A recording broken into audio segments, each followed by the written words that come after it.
Monsieur le président, monsieur le ministre, madame la rapporteure, mes chers collègues, les crédits demandés pour la mission Administration générale et territoriale de l'État s'élèvent à 4,9 milliards d'euros en crédits de paiement et 4,7 milliards d'euros en autorisations d'engagement pour 2025, soit une hausse de 6% en CP et une baisse de 15% en AE par rapport à 2024. Si elle représente une masse budgétaire assez faible dans le budget de l'État, de l'ordre de 1%, elle n'en demeure pas moins intrinsèquement liée à la présence de l'État dans les territoires et par là même à la vitalité de nombreux services publics au plus près de nos concitoyens et usagers de ces services. Tout d'abord, la hausse des crédits de paiement pour 2025 est portée par des dépenses immobilières du fait principalement de deux projets d'ampleur pour le ministère de l'Intérieur, le site unique de la DGSI à Saint-Ouen et le projet Universen qui a vocation à accueillir plusieurs services de l'administration centrale du ministère de l'Intérieur à Saint-Denis sur l'ancien site du village olympique. Dans une moindre mesure, les dépenses immobilières des préfectures et des sous-préfectures contribuent également à cette hausse. Il s'agit de dépenses contraintes eu égard à la situation particulièrement dégradée de l'administration de l'ATE, très en retard par rapport aux objectifs énergétiques, que ce soit au niveau européen et national, et très loin en réalité des besoins réels. Ainsi, la hausse des crédits traduit un besoin de rattrapage pour une administration territoriale qui est clairement à l'os. Je cite ici le ministre de l'Intérieur, Bruno Retailleau, qui a exprimé ses propos au Sénat. De nombreux services sont en souffrance du fait des baisses d'effectifs drastiques qui ont lieu jusqu'en 2020. C'est 11 000 postes qui avaient été supprimés.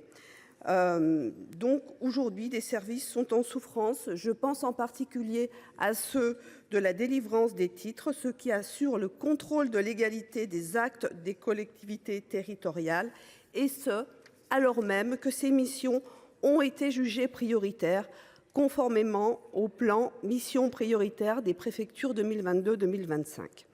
Au regard de la situation très dégradée des services étrangers et du contrôle de légalité, je peine à imaginer quel pourrait être l'avenir de ces services lorsqu'ils ne seront plus dits prioritaires après 2025. Alors que 45 postes devaient être créés en 2025 dans le cadre de la Lopmi, il n'en est rien pour cette année, caractérisée par une stagnation des effectifs, loin du mirage du réarmement de l'État territorial. Dans ce contexte, le ministère de l'Intérieur pourrait utiliser toutes les potentialités de l'intelligence artificielle, si ce n'est pour compenser cette stabilisation des effectifs, mais au moins pour améliorer les conditions de travail des agents publics. Or, force est de constater que l'intelligence artificielle, qui pourrait notamment être utilisée pour des tâches répétitives, pour les contrôles opérés dans le cadre des délivrances de titres sécurisés, ne sera pas déployée avant 2030. Cette mise en œuvre tardive est d'autant plus dommageable que la trajectoire financière de la Lopmi jusqu'en 2027 entendait porter la révolution numérique du ministère de l'Intérieur. Enfin, ma dernière préoccupation sur la mission AGTE porte sur les dépenses de vidéoprotection qui relèvent à la fois du secrétariat général du comité interministériel de prévention de la délinquance et de la radicalisation pour la vidéoprotection des établissements scolaires et des lieux de culte et de la DEPSA pour la vidéoprotection sur la voie publique. Alors que ces dépenses sont en augmentation de 27% par rapport à 2024, de nombreuses préfectures et communes ne voient pas arriver les crédits alors même qu'elles ont déjà engagé les dépenses. Donc pour conclure, vous voyez bien mes chers collègues que derrière la hausse des crédits de cette mission se cachent des services publics bien trop longtemps délaissés et qui peinent à retrouver un peu d'air. Je tiens à le rappeler, le ministère de l'Intérieur ne doit pas uniquement assurer la sécurité des personnes, son domaine d'intervention doit aller bien au-delà. comme l'illustre la mission AGTE, qui reste malheureusement le parent pauvre de la programmation budgétaire du ministère. Donc ainsi, sous le bénéfice de ces observations, de ces réserves, et au regard du contexte budgétaire particulièrement dégradé, la commission des finances vous propose néanmoins l'adoption des crédits de la mission AGTE pour 2025. Monsieur le président, monsieur le ministre, mes chers collègues, au regard du climat politique que nous traversons, nous procédons à l'examen de la mission budgétaire AGTE de manière, je le pense, un peu vaine. Et je veux remercier l'ensemble du personnel du Sénat, les collaborateurs parlementaires qui, je le crains, travaillent actuellement en pure perte. Cette mission poursuit normalement 3 objectifs. Garantir aux citoyens l'exercice de leurs droits dans le domaine des libertés publiques, surtout assurer la continuité de l'État sur l'ensemble des territoires et mettre en œuvre des politiques publiques au niveau local.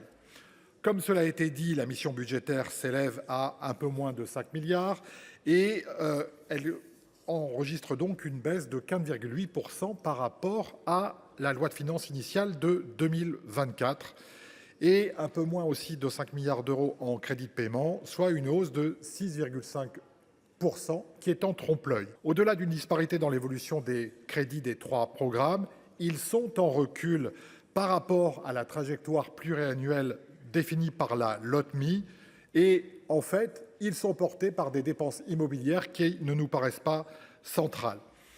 S'agissant des 3 programmes et en les détaillant, pour le programme 354, les grandes promesses sur le réarmement de l'organisation territoriale de l'État ne sont manifestement pas tenues.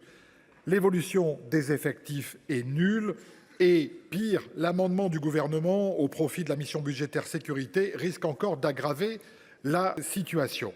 Cette politique menée par un socle commun qui n'était pas si commun, à part qu'il avait de commun d'être à droite, montre qu'il est en profonde opposition avec ce que nous défendons, ce que nous défendions, j'allais dire, régulièrement au Sénat, aussi bien dans le cadre de la commission des lois que dans le cadre de la délégation aux collectivités territoriales, sur la nécessité, laquelle je pensais que nous partagions, sur la nécessité de réarmer l'État local.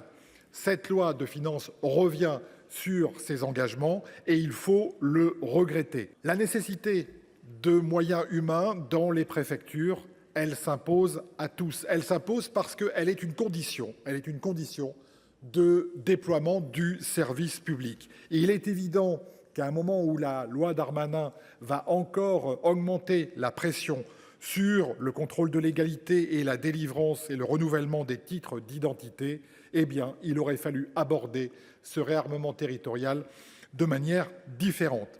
Ces services qui subissent déjà une pression forte risquent tout simplement d'être embolisés dans les quelques années à venir. Comme nous le disons chaque année, il y a vraiment lieu de s'interroger depuis quelques années sur la volonté territoriale et tout simplement la doctrine territoriale de l'État. Juste que cette dérive de l'État local a des conséquences. La façon dont les Français jugent leur maire dans le temps, la façon dont ils jugent l'administration locale décline année après année et cette baisse de confiance est un problème localement. Si les préfectures ont regagné du crédit depuis la crise Covid, il n'en demeure pas moins que le déficit de confiance des maires à l'endroit de l'État s'est creusé en moyenne de 10 points depuis 2020. Pour plus de 60% des maires français, l'organisation administrative de l'État localement laisse trop de place aux doublons entre État et collectivités à un moment où celle-ci pourrait beaucoup mieux jouer le rôle. S'agissant des 2 programmes qui restent, entre guillemets, sur la vie politique, la baisse des crédits est légitime parce que, comment vous dire, à ce stade, il n'y a pas d'élections qui sont prévues en 2025. Et puis, à ce stade, je dis bien, en outre, le PLF n'inclut pas l'organisation d'élections provinciales en Nouvelle-Calédonie, question qui devient néanmoins aiguë dans le contexte que nous connaissons. Comme l'année dernière, nous regrettons que le gouvernement n'engage pas une réflexion sur le financement de la vie politique, à commencer par l'ouverture d'un compte de campagne dans les établissements bancaires. Il y a des difficultés qui sont rencontrées régulièrement, ils se sont encore vus aux législatives. Sur un autre plan, juste rappeler brièvement que la dotation qui est censée couvrir et prendre en charge les élections pour les communes est gelée depuis 2006. Ce qui fait que, actuellement, selon les chiffres de l'Association des maires de France et des présidents d'intercommunalité, elle ne couvre au total que 15% du coût réel d'un scrutin qui, petit problème démocratique sur la façon simplement de pouvoir faire vivre la vie démocratique française.